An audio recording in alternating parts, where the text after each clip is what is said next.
स्वतःच्या भावाच्या मुलीवर बलात्कार केल्यामुळे भीमराव कांबळे नावाचा 65 वर्षाचा हरामखोर बडवा 5 वर्ष येरवाडा जेलमध्ये होता.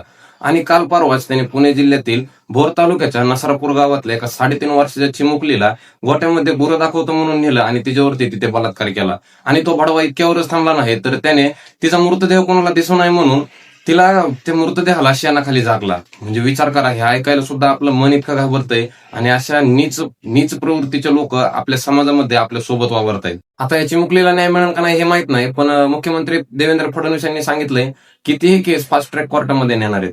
आता तुम्हाला फास्ट ट्रॅक कोर्टाची सत्यता सांगतो तर एनडीटीव्हीच्या रिपोर्टनुसार फक्त पुणे जिल्ह्यात 6,500हून अधिक पोक्सोचे केसेस पेंडिंग आहेत आणि महाराष्ट्रभरातून तर 35,000हून अधिक केसेस पेंडिंग आहेत. आणि हा data government of India department of जस्टिसचा आहे. आणि एवढेच नाही तर पेंडिंग केसेसमध्ये युपी हे 1 नंबरला आहे, बिहार हे 2 नंबरला आहे आणि 3रा नंबर आपल्या महाराष्ट्राचाच आहे.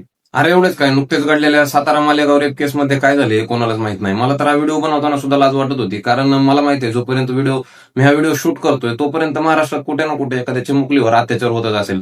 कारण मी आपल्या महाराष्ट्रामध्ये असे लाखो उदाहरण बघितले आहेत जिथे की आपल्या मुलीने प्रेमविवाह केल्यामुळे तिच्या बापाने त्या मुलीचा जीव घेतला. पण मी अख्ख्या महाराष्ट्रातच नाही तर संपूर्ण देशात असं एक सुद्धा उदाहरण बघितलं नाही जिथे की आपल्या मुलाने बलात्कार केला आहे आणि त्या मुलाच्या बापाने त्याला जीव मारला आहे. आणि आपण विचार करतोय की समाजात कुठेतरी बदल होईल, बलात्कार थांबतील, तर नाही होणार. कारण जोपर्यंत या समाजातला प्रत्येक व्यक्ती आपल्या जबाबदाऱ्या समजून या समाजामध्ये वावरायला सुरुवात नाही करणार तोपर्यंत बदल होणे अशक्य आहे. कारण तुम्हीच विचार करा, तो हरामखोर भीमराव कांबळे 65 वर्षाचा होता. या अगोदर सुद्धा तो 2 वेळेस बलात्काराच्या प्रकरणामध्ये तुरुंगामध्ये होता. पण जर त्याला पहिल्यांदाच फाशीची शिक्षा किंवा एखादी कडक शिक्षा भेटली असती तर आज त्या चिमुकलीवरती असा अत्याचार झाला असता का? हा प्रश्न विचार करायला लावणार आहे.